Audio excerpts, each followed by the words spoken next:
What's up, guys? How we doing today? So, talk about East Palestine. There's still people, citizens coming out with health concerns, nosebleeds, headaches. There's concern. So I'm not trying to sit here like I'm a conspiracy theorist. I don't believe the government. Let's think back to September 11th. Do you remember that day? Well, 2,996 people died that day in the attacks on the World Trade Center.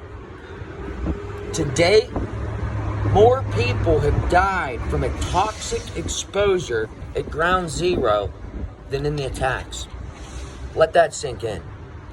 10 to 20 years later, 20,000 first responders still have health conditions directly related to ground zero cleanup. And the government and everybody said it was safe to be at ground zero, it's safe to help clean up. Everything is safe. How could they say that? I don't know. What are we supposed to supposedly learn from September 11th?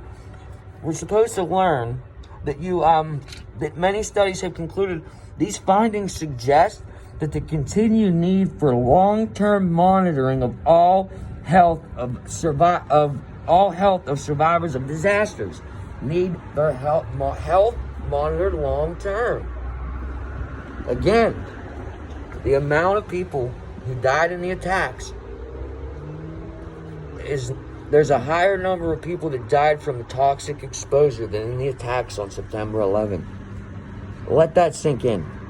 That's why I'm so on this East Palestine issue.